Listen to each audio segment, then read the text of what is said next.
Hey everyone, thank you very much for being on this new episode of Talks. On this conversation, we'll be exploring how you can start creating the content for your brand in order to dominate the narrative of your industry. It can be your personal brand or your business brand, but the point is that you can start with that on this 2022. We'll be exploring the advantages that you will have against your competitors just by start doing this content creation, and also we'll be exploring what are the best ways in order to start that. Remember that as we do, you believe that creating more connections, it's the best way to connect with your target audience in order to gain more network contacts and start making better businesses. So I thank you very much and I welcome you to this show.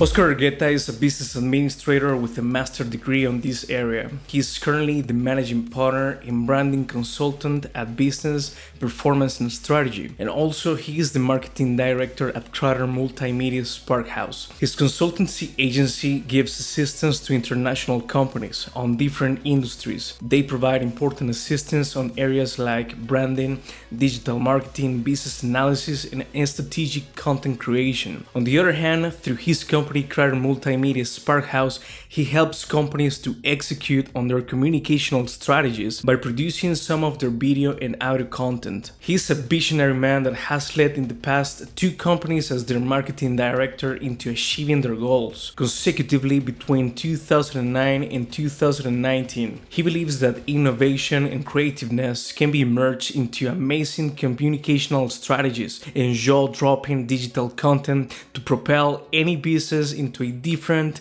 and better level of income, one where the companies are in open conversation with their consumers.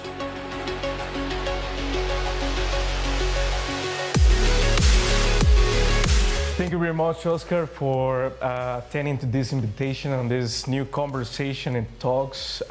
We have been discussing many different topics on technological aspects of how businesses can use this technology available for connecting more with people, and in that framework, it's where I think what you have to talk about is going to be very beneficial for the people that's watching us.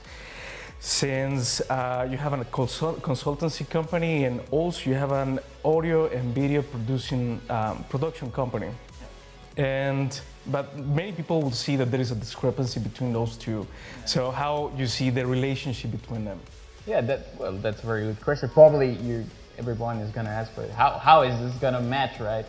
Well, let's say in the consulting agency, we work in specific terms like strategy and how to do things and how to apply some things, right? Meanwhile, in the video content and photography creation, we're looking to connect. And this is let's do it, right? So probably you're asking this thing. So let's put an example, right? So let's say right now that you're a woman, probably have 3 more kids, and 35-year-old probably. So how are you gonna connect with this type of customer? Because that's a very specific customer, right? That's in the scenario that this woman is your target audience. Yes, this is the outcome from the consulting agency that we say, hey, business owner, this is your client. Your client has 35 years old, 3 or more kids, probably is a stay-at-home wife, probably. So this is a very specific customer. How are you going to connect with this customer? What are you going to do? So let's say that this person gets into TikTok or Instagram from 7 p.m. to 10 p.m. That's a 3-hour window for you to try to sell something to her or to tell her what product are you offering. It's a very close window, right? How are you going to do it? I see what you mean. So then it's 2 different aspects of the same coin. Yes. And one, you have the strategic, which you handle on the consultancy, and then there is the operational of the strategy that you handle on the audio production. Yes. Okay. So we have the outcome, like I said, the outcome from the type of customer you are looking for. I mean, you as a business owner, you sell probably, there's a product for everyone. So this product is for that specific customer, 35-year-old woman with 3 or more kids, right? And this woman probably consumes some type of content, or video, or photography.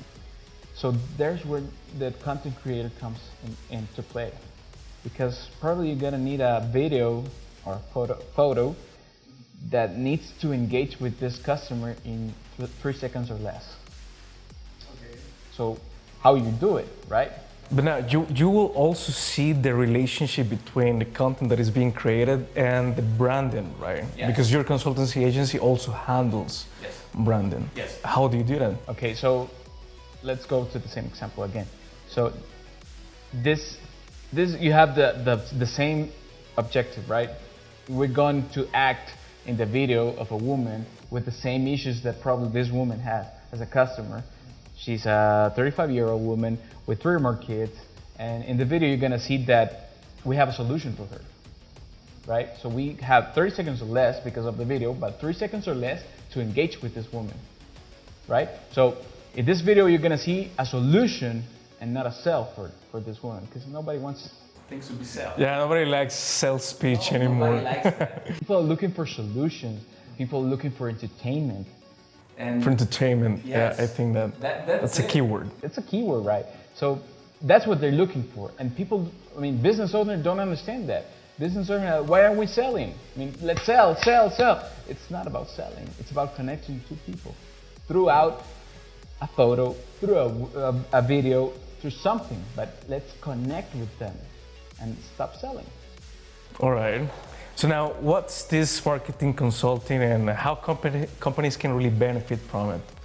Okay, so this agency, what we do is to manage or look for ways into get your product in the best way possible and the most efficient way possible too. We look for different type of things to make your business profitable too. That's the main thing. I mean, everybody's looking for that. But not looking to make more money. That's what we are in business, right? To make money. Right, yeah. Everybody's thinking about on the ROI Yes. of the business. Of course, that's the focus of this. I mean, every business born with that specific thing to get money. So probably one of the things that we do is to make money in the most efficient way in this agency, the consulting agency. I think it's pretty much what we do. Okay, so how can a company start content creation in 2022? Well, first thing is they need to plan a strategy, right? They need to see, like I said, what goals are you looking for? What are you looking for in this content? What do you want? And if you want to get more likes, that's some. I call them, and you think you may look for this, and they are like this vanity KPIs that people want more likes, or they want to grow in their Facebook business page or in their Instagram page. Those are vanity KPIs, vanity metrics that probably gonna go your ego look good, right? But they're not gonna work for you. So you need to see what really do you want in this content. Do you want to sell more? Probably. Do you want to have more exposure as a brand? I mean, those you need to redefine and see what do you want. Once you have that, then you start looking for the creator or your content creator, that the company or a guy or someone else that makes you look good. I mean, you need to think outside the box for these terms, because probably there's a guy right there that's crazy enough to make some funny content. That's what you should be looking for. Stop thinking or looking for the traditional guy that's gonna say, hey, yeah, probably you need this graphic design and this bullet. No, that's boring. I mean, that has nothing to do with the content. You need that crazy guy that's gonna grab your camera and go start shooting some things like for your product or something, entertainment for your brand. That's what you need to start looking for. Okay, but now talking about crazy guys, I remember that some time ago we were having a conversation with your team about how this thing of the influencers can come into place and this kind of a strategy that we're discussing right now. And how that can be at certain point dangerous for your brand, because if you don't choose a good influencer that has at least some a slight taste of ethics, then it may go wrong totally. Yes. I mean, no guys or woman is reliable in this business. I mean, probably they're gonna send you like, hey, I have 15,000 followers and 1 million likes and I don't know, whatever. Yeah, because now that's temptation for some CEOs and business owners, because they think, okay, now I don't want to start from scratch this content creation, because having just 2 people, 3 people haven't watched your video when you start, that can be painful for your brand, and you need to know how to overcome that. Yeah. That's where the temptation comes. Yeah, that's what exactly. But what gives, I mean, what or who gives you the reliability in this type of business that will tell you, hey, let's put me on a video, and I will assure you that tomorrow I'm not gonna do something crazy like going naked running in the street, and you represent that brand. See what I'm saying? What gives you that type of commitment to that brand, that influencers say, hey, I got a lot of followers, but I don't know what I'm gonna do tomorrow, right? You don't know if that person tomorrow is gonna do something crazy that will affect your brand. You don't know it, and she or he don't know it yet. Okay, so how you can start making content in 2022 for your brand? Okay, the first thing is make a plan. Start from scratch. Let's say you do want more brand exposure or to increase in sales. So let's write that down and start making some propositions for what we can do. So if that's the issue, then you go take your content and start making some of this smart contents, like we like to say it in business, because it's gotta be something that gotta connect with the people. We're talking last week about these influencers that many brands go and said, hey, that guy has 1 million followers. Let's try to convince her and start working with them. But how can you be so secure that your brand is in good hands? Well, but I mean, you gotta understand that it's the temptation that it implies. Yes. Because if you're a business owner, a CEO that doesn't want to, or doesn't think that you can be a good face for your business or your brand, then taking a guy or a girl that is already on different platforms with so many different followers that can somehow be compatible with your brand, then that's a huge temptation. That's a huge temptation. But what's your recommendation there? Well, my recommendation is to create your own persona. I mean, you can create your own character to represent your brand. I mean, you can be a stuffed animal, it can be an icon, it can be something that you created from scratch. I mean, there's something better than using people. Like the Geico character. Exactly, like the Geico guy, the lizard, they created a persona. They created something that doesn't exist, but represents the brand. And most people like the Geico. And it's probably not gonna happen that the Geico lizard is gonna do something crazy tomorrow, like going wild on a party and then end up in jail. That's not gonna happen, because this doesn't exist. But somehow people connect with that persona, that individual. But how can you be so assured or to be so certain that this influencer is not gonna be making something crazy tomorrow, or is not gonna end up in some scandal that will affect your brand? How can you be so assured of that? Well, you certainly cannot. No? Exactly. So. But then would it be then, I'm just exploring here, but would it be a good option then just to use influencers for certain and specific purposes? Instead of being the person that is handling all the branding message, maybe you can use it in certain specific projects. You can do that, but it's a dark and white situation. I mean, you're on very thin ice in this type of teams, because you have to be quick to respond to the audience or your clients if something happens with these guys. I mean, like I said, how can you be so certain that they are not gonna make something crazy?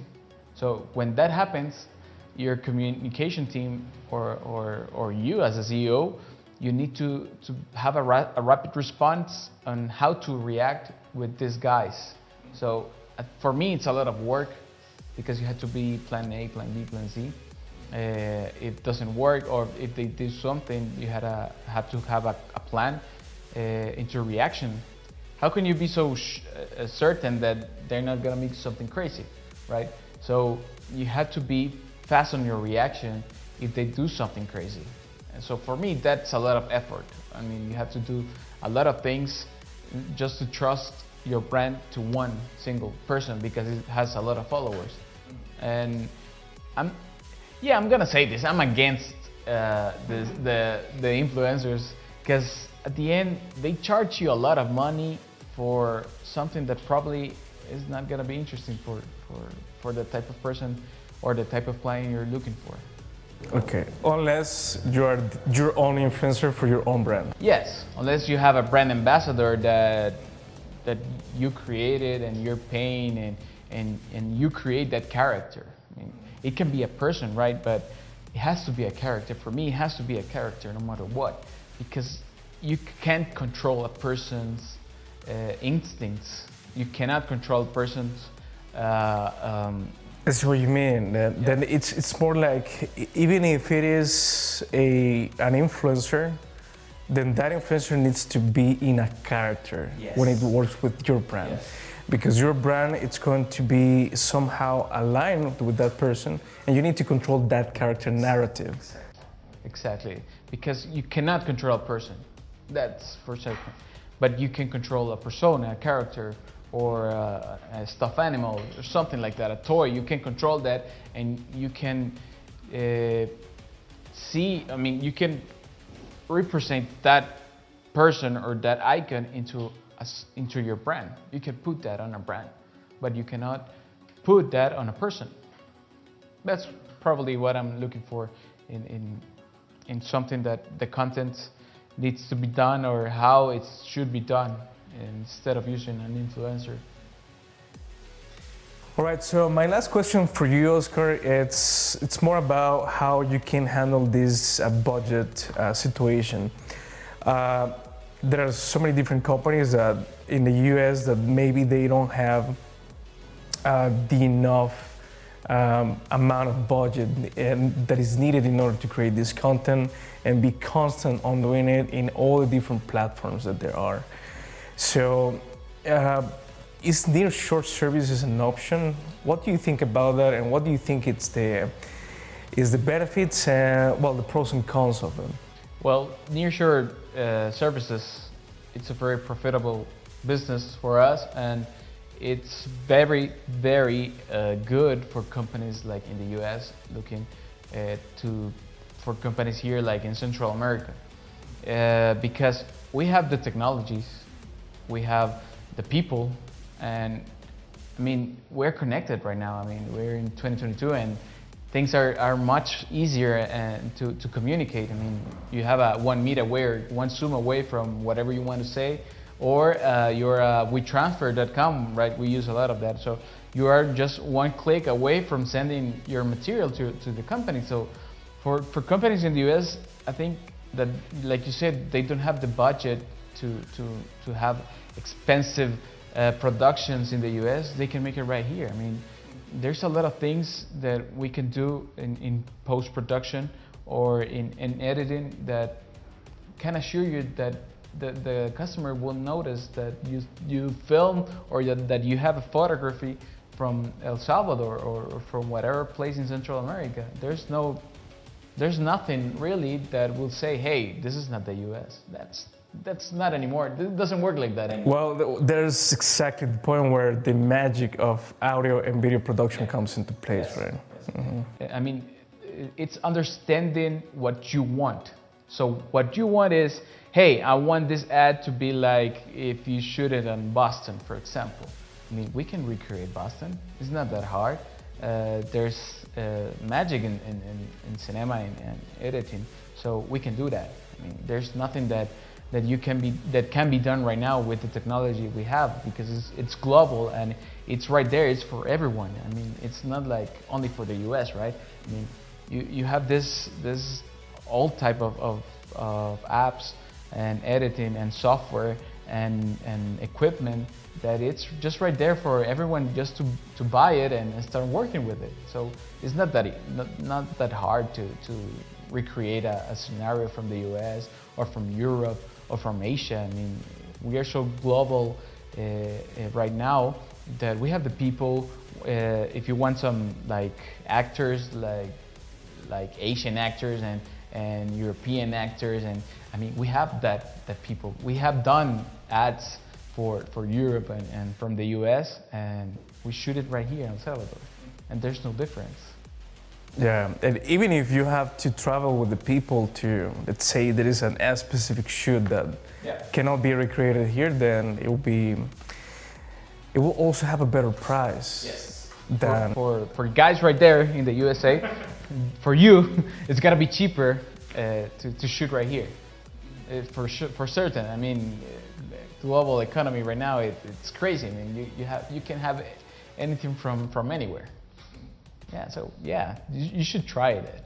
I mean, if you're hearing us, you should try it. Make one ad or one photo shoot, and you'll see the difference.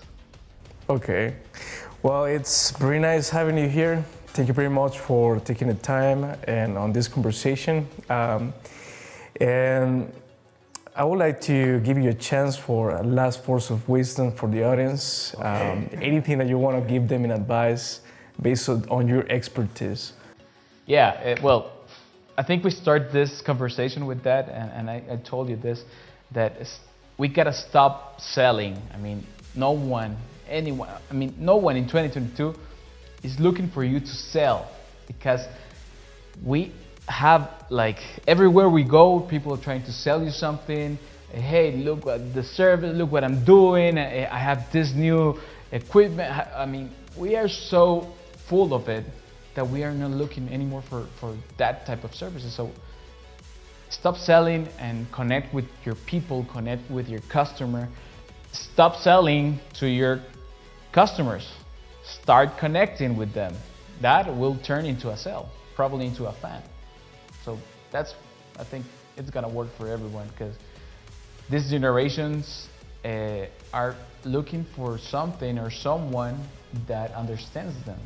So if you connect with your customer is gonna say, hey, these guys or these brands understand me. I'm probably gonna buy them whatever they're selling, because there's an empathy with the brand. So that's what create, I think, most of the turns in sales right now that did in the past 20, 30 years. And we're different generations right now. That's what we need to understand. That's no longer the baby boomers or the millennials. Well, we are millennials, but we are changing. People have changed, and the way we connect with people has changed. Well, it's a very exciting time to be alive, man. Yeah. So thank you very much for sharing this, and I hope to have you soon again. Thank you. Take care.